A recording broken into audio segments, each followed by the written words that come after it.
All right.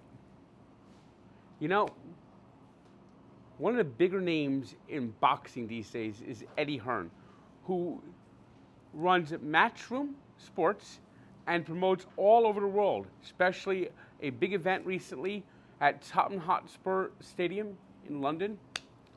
Well, he's my new guest on Frank Walks, and of course, Frank Walks are hydrated, as always, by Body Armor. You know, Body Armor has nothing artificial, no dyes, don't have to worry about these new restrictions, because it's always been all natural. It's always been real. You see, that's why you should choose better. Choose Body Armor. Frank Walks, Frank Walks. It's time for Frank Walks. Whoa!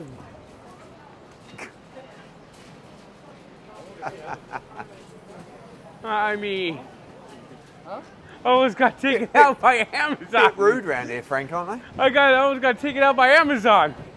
It's good for the episode, though. Yeah, Amazon Prime. They'll be shipping me my wheelchair. And then I'll be calling Jeff Bezos and saying, how many shares are you going to give me, Jeff?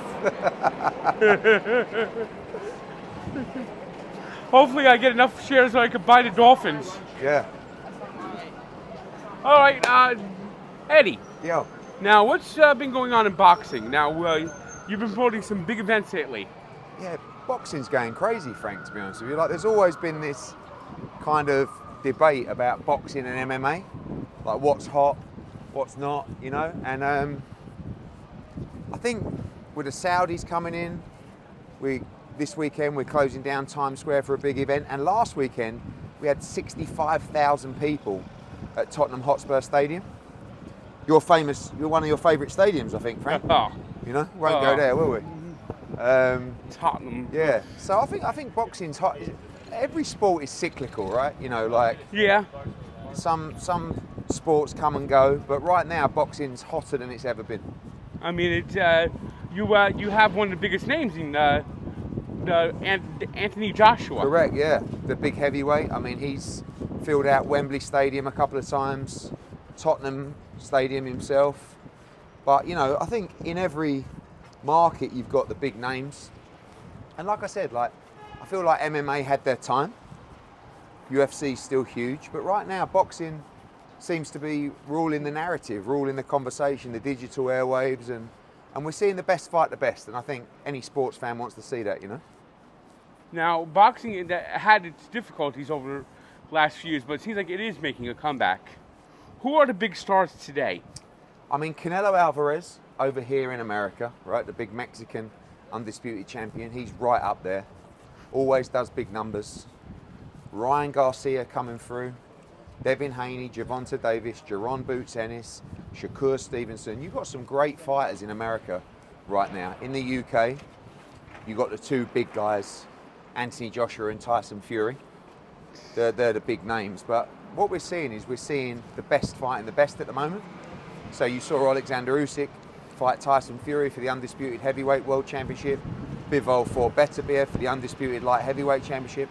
I think the fans just want to know who the best is, you know, in the divisions, because it is a little bit difficult to understand boxing. There's a lot of belts. Yeah, the problem is the alphabet soup. Yeah, exactly. I think if there's unification, I think the sport will have a bigger... The champions have got to fight the champions. Yeah.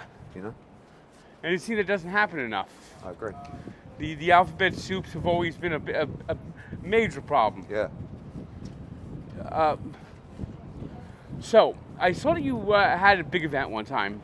Matchroom against Queensberry. Yeah. Do we have to talk about this one, Frank? Because, you know, it didn't go that well for us. We lost 5-0. Oh, geez. It was like, what it was there's a guy in England called Frank Warren, right? He's another promoter. And my father, who is a Hall of Fame promoter, when he was young, him and Frank Warren were like this, right? All of a sudden I come along, Frank Warren's still here, he's in his 70s, and I never spoke to Frank Warren for 15 years when I was promoting. And all of a sudden Turki Al-Sheikh from Saudi Arabia come in and he was like, right, you two, I want you two to start working together, but better than that, I want you to do a 5v5 where you're 5, fight his 5. And I was like, I'm all over that, you know? And then we did it, and we lost 5-0. Oh, And no. it was quite humiliating, Frank, to be honest with you. Sorry. Do you know what I mean? Sorry But- to bring up a painful Yeah, memory. thanks, mate. I really appreciate that. But Now, what big boxing events do you have coming up besides the Times Square, which will be, this is gonna air in a couple of weeks, Yeah. so that's gonna be in the past by the time this airs. yeah, so What events do you have coming this summer? So this summer we've got, we're just coming off the back of Jerome Boots Ennis unifying. We've got Jesse Bam Rodriguez unifying the division. We've also got July 12th back in New York. I'll give you a little bit of an exclusive, Frank. At the moment, we're doing some of these Ring Magazine events with Saudi Arabia. Yep. And you're right, this episode will be aired after the Times Square event. We're actually closing down Times Square for this fight. It's crazy, right? They've got this vision. They want to hold boxing events in quite obscure places. I like that. So they want to do one on Alcatraz Island, Oh, right? A fight. that sounds. And they want the fighters to come out like cuffed, you know, like in the prisoner outfit and stuff like that. So the next one, July 12th, as an exclusive, will be in Central Park, Oh, right?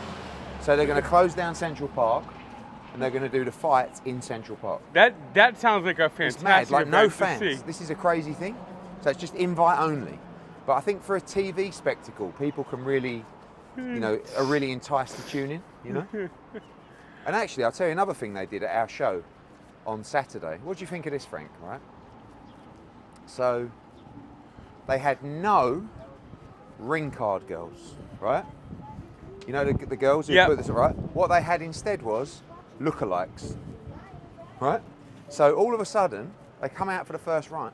Ed Sheeran gets in the ring with a guitar and a sign saying round 2 and goes around you, and everyone's going, fuck me, it's Ed Sheeran. Ed Sheeran's a new ring card girl. They had Hannibal Lecter, Oh, they had Ed Sheeran, they had David Beckham. That's creative. Yeah. I mean, at first, everyone was like, what is going on here? But then all of a sudden, everyone's talking about it.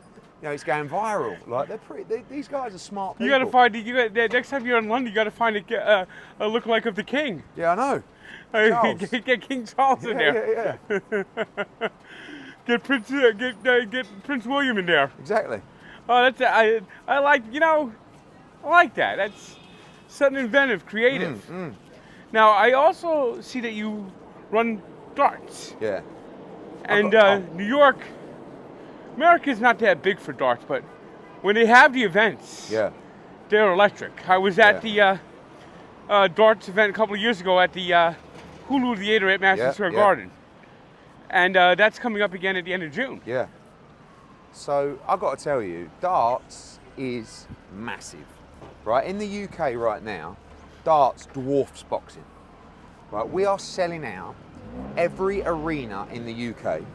The viewing figures are through the roof, and it's like, I mean, for you guys at Barstool, it's like the perfect event. So that event in June, which is coming up at Madison Square Garden, which will be completely sold out for 3 days. It's like, we call it sport's biggest party. It's like a giant pub, right? And you've got all these guys now that are superstars. You've got like Luke Littler, who's this young kid, who's just turned 18. He's winning everything. So darts has become really fashionable with the younger generation. But it's like working class heroes who, they've all come from like normal jobs. Do you know what I mean? So they're playing darts in a pub. And it might be this guy, he was like a scaffolder, he was a carpenter, he worked in a metal factory. And all of a sudden they're walking out in front of 20,000 people like this. And the public love them because they're just normal people. But they're making millions of dollars. Was that? Oh yeah, well I know Barstool goes crazy for the darts. Yeah. Everyone gets to go there. It's almost like it's cut this way. It's almost like an event. Yes, I know. We a couple years ago I went there, and it's like a party when they had the breaks. It's everyone's going nuts. It's I'd never seen anything like that. Yeah. Where But you know what we need, Frank? And I think you could be the man to help us with this. Right? We need to unearth the new darts superstar.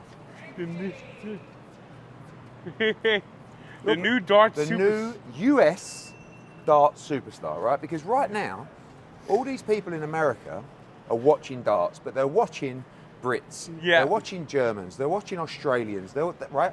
So how do we find the American superstar? Well, we got to set up some dartboards. You got to maybe have America's a competition for Americans to come open Exactly competition. that. Open season, right? Yeah. What we have to do, and I think we should do it with Barstool, and I think you should be a consultant to the event, Frank, because I think we need you. I mean, guys just shouting your name out like you're, Kim Kardashian, to be honest with you, walking these streets, right? But what we need to do is, we need to do a Barstool darts tournament to unearth the new darting superstar of New York and America. I think that's a great idea. Yeah. I mean, if we get Big Cat Dave involved, Yeah. everyone. It looks like Rough and Rowdy is Look at that. pretty it's a great much example. is pretty much. It doesn't look like there's gonna be another Rough and Rowdy. We need something else. So something new. It's great of you. Let's speak to Big Cat, Frank the Tank, Eddie Hearn, the dream team to unearth the new darting superstar of America. And find America's dart champion to take on the world, to bring darts to America. Exactly. To take darts from the British pubs, and we should do it on the 4th of July, so he can take over darts. More passion, Frank. Come on. Yes. Yeah. Yes, indeed. Tell them. Like George Washington. Yes. We need someone to lead the dart revolution in America. And next year is going to be 250 years since the Declaration of Independence. We in America need to find a dart champion to take over the world. America, can you hear us? We're on this, Frank. By the way, that is going to go viral in darts. Like, I can't tell you. Like the darts fans are going to go crazy for that. I haven't thrown many darts. A couple of months ago, I was at the Chicago office. I threw one dart that went and hit another dart. Well, that's pretty good. I mean, that's a 1 in a million shot. I just wish it was on tape. But thanks, thanks, Eddie, and I hope that you have a lot of success this year. And sadly, that one that didn't work out. But I know you have many great events coming up. The darts is going to be huge again, and hopefully we can find that dart champion and make darts Great the again. next big Gonna sport. get your hat. Make darts great again. Yes. Yeah. What day is Dart Day? Dart Day's at the end of June. So are we going? Probably we'll try to get there. It's at Madison Square Garden. You're all invited. We call it the US Open. You guys call it, we call it the US Championship. You guys call it Dart Day. It's interesting, you know. Yeah, it's like that was last weekend in June. Madison Square Garden. Let's actually get the date of that because I just want to get it right because I should know it, but Like June 27th, June 28th. I think it's earlier than that. Oh, it is? Here we go.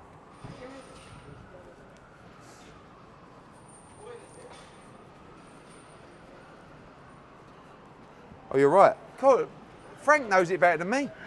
June 27, June 28, Madison Square Garden. We call it the US Masters. You call it Dart Day. Be Oh. there or be square. We're going to hit the target on Dart Day. Eddie Hearn's knocking him out in the ring. Thanks again for joining me.